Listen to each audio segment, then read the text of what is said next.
प्रकार से कल राज्यसभा सदन में अमित शाह जी ने बयान दिया कि एक फैशन बन गया है अंबेडकर अंबेडकर अंबेडकर अंबेडकर, इतना ही नाम अगर भगवान का लिया होता तो 7 जन्मों तक स्वर्ग प्राप्त होता। जिस लहजे में उन्होंने बोला है और जो शब्द इस्तेमाल हुए हैं, ये सीधे तौर पर वो तमाम देश के अनुसूचित जाति और जनजाति और देश के आम नागरिकों का सीधा सीधा अपमान तो है ही, ये अंबेडकर साहब का भी अपमान है। ना तो कहीं जी लगाया और अंबेडकर साहब को फैशन की संज्ञा उन्होंने दे डाली। जहां पिछले 4 दिन से लगातार दोनों सदनों में ग्लोरियस 75 ईयर्स ऑफ कॉन्स्टिट्यूशन के ऊपर डिबेट चल रही हो, तो क्या ग्लोरी ये दिखाना चाहते हैं और किस प्रकार की इनकी सोच है भारतीय जनता पार्टी के नेताओं की, ये अमित शाह जी ने कल दर्शा दिया। इनका बस चलता तो जिस प्रकार से इन्होंने चुनाव के ऐन पहले जिस प्रकार से कहा था कि 400 पार का जो नारा इन्होंने दिया था और संविधान को बदलने की बात उसमें रखी थी, ये जनता ने दिखा दिया कि संविधान को छेड़ने की कोशिश करेंगे तो 240 पे आज लाया है। यही अब जो अपमान इस शोषित और प्रताड़ित वर्ग का इन्होंने किया है, यही वर्ग इनको 240 से 40 पे लाके खड़ा करेगा। और जहां तक भगवान का प्रश्न है, तो जो सर उठा करके जीने का जो अधिकार अंबेडकर साहब ने शोषित वर्ग को, प्रताड़ित वर्ग को, अपमानित वर्ग को दिया है और जो अपमान इन्होंने किया है, मैं कहना चाहूंगा कि अंबेडकर साहब ही है जिन्होंने उनको सर उठा करके जीने का अधिकार दिया है। ये जो कल उन्होंने बयान दिया है, मैं कांग्रेस पार्टी की ओर से मांग रखता हूं कि सार्वजनिक रूप से अमित शाह जी आकर के माफी मांगे और सदन में भी वो मौजूद रहें और सदन से भी माफी मांगे।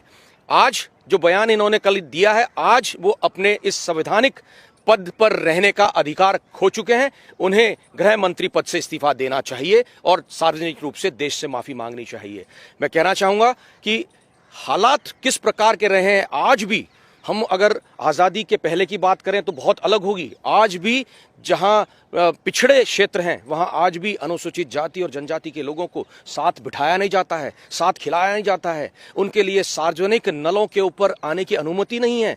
पृथक रूप से उनको अपने पानी की व्यवस्था करनी होती है। उनको स्कूलों के अंदर जाने नहीं दिया जाता है, बच्चों को पढ़ने नहीं दिया जाता है। आज भी उनके शादी ब्याहों के अंदर उनको घोड़ी पे चढ़ने नहीं दिया जाता है। ये हालात हैं और ये बात करते हैं कि अगर अंबेडकर साहब की जगह भगवान का नाम लिया होता तो स्वर्ग मिलता।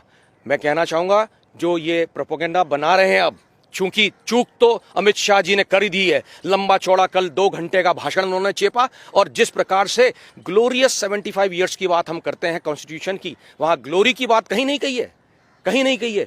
जितने नेगेटिव्स हो सकते थे पिछले सालों के अंदर, उनको खंगालने का काम इन्होंने किया है।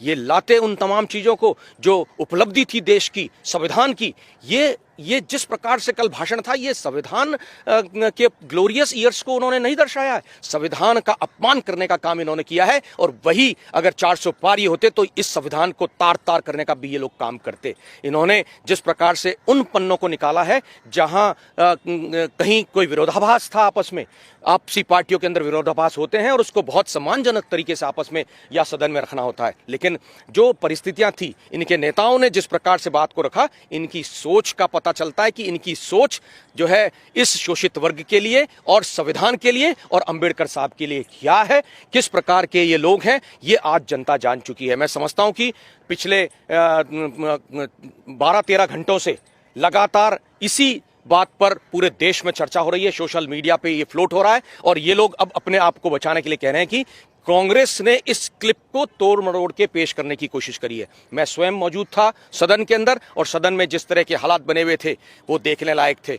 जब एलओपी ने बोलने की कोशिश करी, हमारे कांग्रेस प्रेसिडेंट आदरणीय खड़गे साहब ने जब बोलने की कोशिश करी इस पर, तो उन्होंने कहा कि अगर मैं गलत हूं तो आप बोल सकते हैं, अन्यथा जो है आप खड़े होकर के बोल नहीं सकते हैं। मैं कहना चाहूंगा हर चीज में उन्होंने गलतियां रखी वहां पर और जब बोलने की बात आई तो बोलने नहीं दिया गया। ये इस बात को दर्शाता है कि क्या किस तरह की परिस्थितियां चल रही हैं। 4 दिन से लगातार बहस चल रही है, 2 दिन लोकसभा में, 2 दिन राज्यसभा में, लेकिन जो चीज निकल के आई है वो मैं समझता हूं कि संविधान के खिलाफ है, संविधान को विकृत करने की बात कर रहे हैं। मैं एक कोट करूंगा अंबेडकर साहब के 1948 के अंबेडकर साहब ने जो चेतावनी उन्होंने दी थी, उन शब्दों को कोट करूंगा, केवल प्रशासनिक स्वरूप को बदलकर, असंगत बनाकर, उसे संविधान की भावनाओं के विरुद्ध बनाकर के संविधान को पूरी तरीके से विकृत करना संभव है।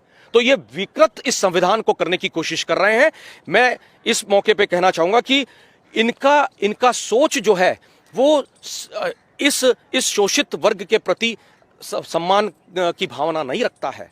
ये बात कर रहे थे कल, जिस प्रकार से इन्होंने अमित शाह जी ने कहा कि मुस्लिम समाज के लिए उन्होंने जो है 3 तलाक की बात करके और उनके पक्ष में बात रखी है। मैं उन तमाम घटनाओं का भी जिक्र करना चाहूंगा। खरगोन को याद करो, जहांगीरपुर दिल्ली को याद करो, उन्होंने बिना बताए बुलडोजर से उन संपत्तियों को ध्वस्त कर दिया जो मुस्लिम समाज की थी। ये चाहे अनुसूचित जाति हो, चाहे अनुसूचित जनजाति हो, पिछड़ा वर्ग हो, मुसलमान हो, महिलाओं हो, इनका रवैया जो है किस तरह का है, ये इनकी विकृत मानसिकता दर्शाती है। जो लहजा था वही मैं समझता हूं कि गलत था। देश इनसे माफी मांगने के लिए इनको मजबूर करेगा और कांग्रेस स्टैंड लेगी कि हम लोग सदन में और सदन के बाहर इनका असली आईना, इनका चेहरा, इनका जो है देश के सामने रखें। धन्यवाद।